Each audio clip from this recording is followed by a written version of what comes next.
Welcome to Future Network News on the 4th of March 2019. I'm Pat Dyosi. Our top story tonight, a study by the Great Barrier Reef Marine Park Authority confirms that the mass outbreak of coral bleaching on the reef has affected some 78% of the Great Barrier Reef system. The head of the authority, Mamoru Kiyomizu, said today that after the bleachings that occurred in 2010 to 11 and 2015 to 16, the agency has no choice but to advise the government that much of the reef system will not recover. The rollout of the Great Barrier Reef sprinkler system has, due to the financial slump of recent years, only reached 10% of the reef. The announcement has been met with outrage by environmental and community groups. The state government has yet to make an announcement on the crisis. In other news, the controversy surrounding the Victoria Labour Minister for Planning and Environment, Liam O'Brien's urban agricultural initiative, continues today as the first outer suburban house was demolished. After the successful planting of inner-city gardens in order to reduce food miles in Stage 1 last year, the government's opponents have accused it of abandoning the Australian dream today as Stage 2 was implemented. Stage 2 of the Urban Agricultural Initiative is a plan for the reclamation of abandoned outer suburban areas for agricultural use.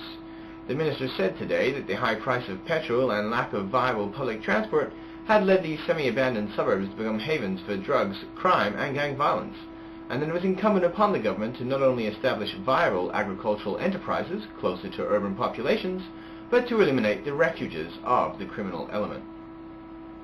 Turning to international news, a suspect package was discovered outside a Sao Paulo gene therapy clinic today by an employee. These scenes of the bomb being disarmed were captured by a member of Sao Paulo's elite GOE police unit. The attempted bombing was claimed by the South American terrorist organization, the Purity Coalition, via an anonymous VoIP call. The Purity Coalition, an alliance of various fundamentalist religious groups opposed to what they call the usurpation of God's primacy, has been conducting a campaign of gene therapy clinic bombings for the last 2 years. Today's attempted attack was the 7th this year. The bomb was successfully defused without further incident. Does an AI have any rights? That's the question that was being discussed in New York today by the United Nations Artificial Intelligence Standards Committee as they met to discuss the latest developments within the Silicon Valley labs of Singularity Corporation.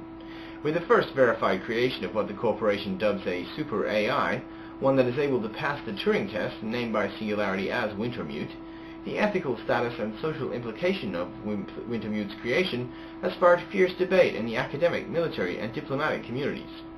Meanwhile, pressure is growing on the US from leading figures within the IT and scientific establishment to allow Wintermute to be turned back on, since the government forced its shutdown and the AI moratorium treaty was signed by all the members of the UN last year.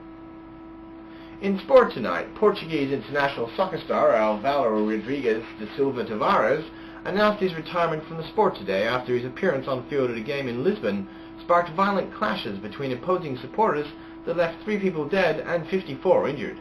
De Silva Tavares said he deeply regretted the tragedy and did not feel that it was appropriate to continue his career at this juncture. De Silva Tavares recently transferred from Sporting Lisbon to Benfica, clubs that have a long history of rivalry. Moving to finance, the EU President August Kirchmann announced the implementation of even tougher trade sanctions against nations not meeting the requirements of the Copenhagen Protocol. The new sanctions come in addition to the carbon cost already levied onto goods exported to the EU, a move that has been challenged by China and the US in the World Trade Organization court last year, on the grounds that it was nothing but what they called green protectionism. The WTO had ruled against the EU, but whilst the case is on appeal, the EU has been defying the ruling along with a coalition of countries, including Brazil and several other developing nations. Market reaction to the news was swift, with major Chinese and US exporters losing ground in world markets. In other news, biofuel prices are set to rise again. In a worrying trend, many oil-producing countries are outlaying substantial sums of money in order to lock in long-term contracts for agricultural exports from major food-producing nations. This in turn is driving up the price of agricultural feedstocks, and is this which is driving the ever-rising prices of biofuels. Biofuels, while still cheaper than petrol at the pump, have steadily been creeping closer as famine in Africa and northern China, and crop failure in the US Midlands have driven agricultural commodity prices to record-breaking levels. Turning to the financial markets today, the Shanghai Stock Exchange was closed today after a food riot the previous night paralyzed the city center, including the financial district, preventing trading. The authorities released a statement claiming the order has been restored and that trading would resume as normal tomorrow morning. Independent reports from the ground indicate serious civil disturbances are continuing and that the opening of the exchange tomorrow may be in doubt. The Dow Jones lost ground initially today on the back of the EU announcement, but bounced back buoyed by rising biofuel prices. Tokyo lost ground today after serious food-driven inflation figures once more led the central bank to raise rates to the highest level since the end of the Second World War.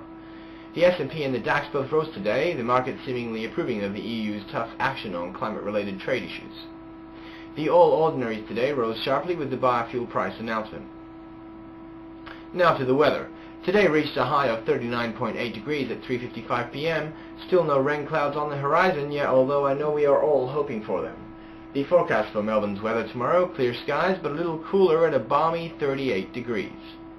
We end tonight's broadcast with images of the discovery by students at Roxburgh Park Secondary College of the growling grass frog, a species that was thought to be extinct. This is the first sighting of the growling grass frog for over 4 years. The Genetic Preservation Society has already collected the frog, whose genes will be extracted for the Gene Arc project. Thanks for joining us at Future Network News. If you have any questions about tonight's broadcast, you can contact us at http://futurenetworknews.blogspot.com. Good night.